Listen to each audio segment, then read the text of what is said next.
Hey guys, welcome back to Electrical Car Repair Live. Thank you guys for watching and subscribing to the channel. Today will be super helpful video guys to any of you having a Kia Sportage, Kia Sorento guys, and you need to remove or replace intake manifold or intake manifold gasket guys on a 2.4 GDI engine. Stay with us, we'll explain guys how to do that, everything from start to finish. You don't need to remove your engine to do that repair, we simply have it out due to the fact that we'll be making hundreds of videos that can potentially save you thousands of dollars. And with the engine being out, we can clearly guys show you how to do that. So this should work on Kia Sportage and Kia Sorento different years. For instance, they start using it in early 2012 all the way to 2016-17 depending on the market guys.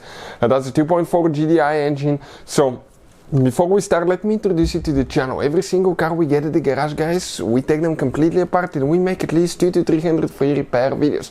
Why we do all that? Simply because our mission in the shop is to save you as much money as we can. All we need in return, please subscribe to the channel, like the video, that way we can keep providing this free information to you. Also guys, if you want to buy parts or tools for a really good price and quick shipping as well, check out the link in the description of the video below and you can see where we get all our tools and parts from. Specifically, this is an engine out of a 2013 Kia that we'll be demonstrating on. And with that being said, okay, if you have a Kia guys or other vehicle, check our main channel Auto Repair guys. We have videos that have helped more than 120 million people guys that can save you thousands of dollars. So let's start on it now. So right here, okay, that's the engine that we have now. The only thing guys that will differ, we actually move the radiators a little bit so we can have a little bit more room to show you things, okay, and where you have a few hidden bolts. Number one step, remove your upper engine cover. Okay, once you remove the upper engine cover, we can continue with the next step, which is guys, okay, that intake manifold. First, you're going to have that intake hose that will be connected to the air filter box. On the Kia Sorento will be towards the back, on the Kia Sportage will be towards the front, but what you have to do, disconnect, okay, the hose by getting that clamp loose, okay, and pull it out. We have the same clamp on the throttle body, so we need to do that one there as well. Let's go ahead, do that.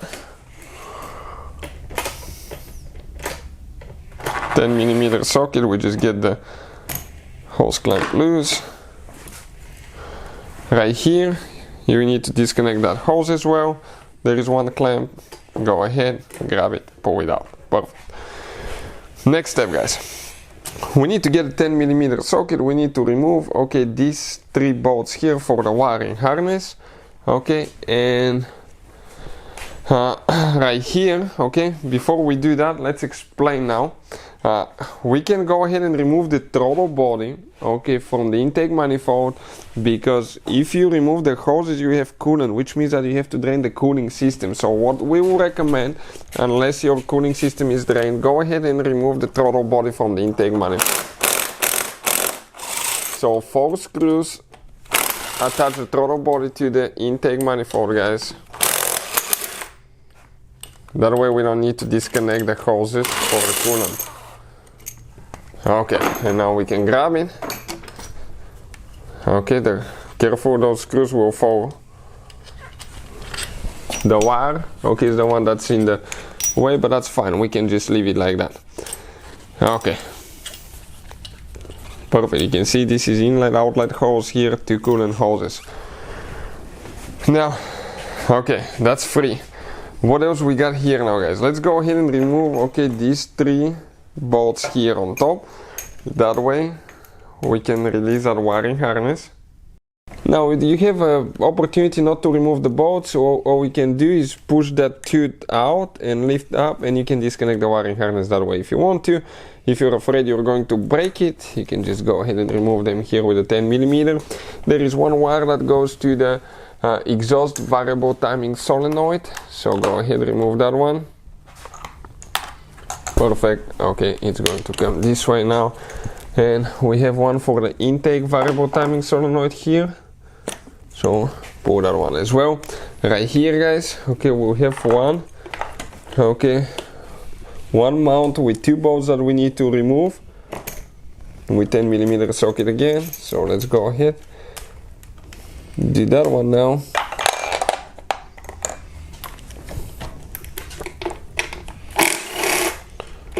Okay, perfect.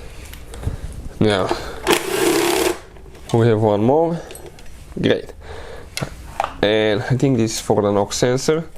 Now right here we have one clamp that we can actually, okay, you can get pliers. If, okay, we can get a prying tool. If you squish those two things on the bottom side, they can actually, okay, it can actually come out easier. Okay, perfect. Just like that. Now, here we have another one. Ours is broken. That's going down. And here we have one more bolt that we pre-loosen here, guys. Okay, so we don't waste your time. That one will pre-loosen. Okay, it comes to the side. Now, right here, map sensor, disconnect that one.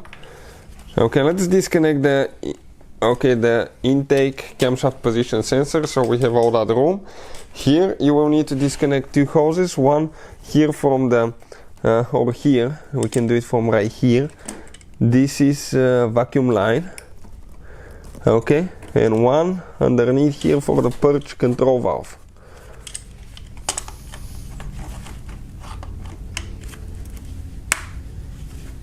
Perfect. Now right here we'll need to disconnect, guys. Okay, we have things pre-loosened, not to waste your time. One bolt, okay, you have right here that accidentally dropped. I'll leave it here so we don't lose it. One nut, you will need to, okay, do that for that mount there. That way we can pull that vacuum hose towards the back and pull it out, otherwise it's not going to come out. Okay, now if it comes out of here,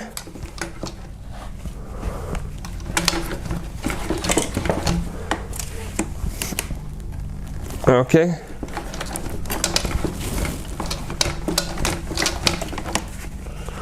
it's almost out.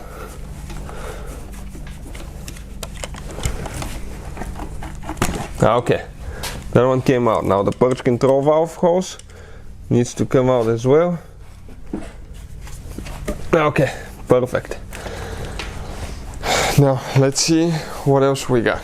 Underneath, guys, we have a few bolts hidden now, okay, that we need to remove for that intake manifold. So right here, if you look underneath, you have one bracket that we can clearly show you now. This bracket, it has two bolts with a 12mm socket. Okay, that we might need an extension to remove them. I'll try to pull the radiators a little bit out. Okay, perfect. One is out. Now another one there. Second one. Great.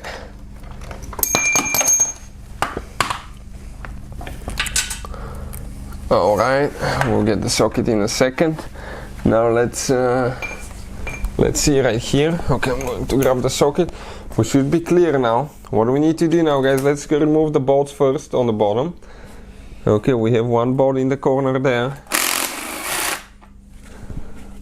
We have one bolt hidden right here in the middle.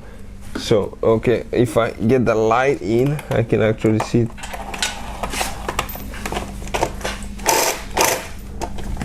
Clearly, and I think this extension will be short.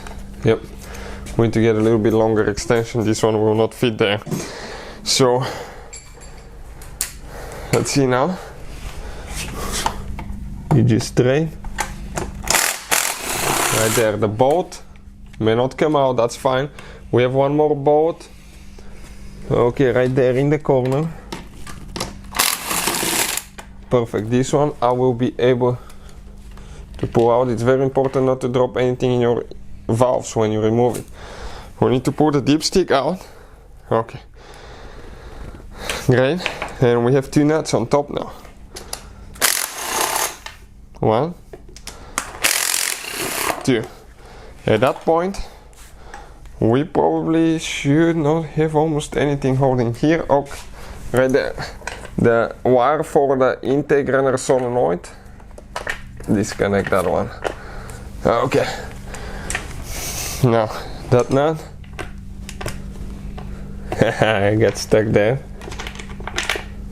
Okay, perfect. Now if we actually grab that, okay, 1 second, that intake manifold. It should probably come out. It may be stuck here on the, in a little bit you will see on the dipstick tube.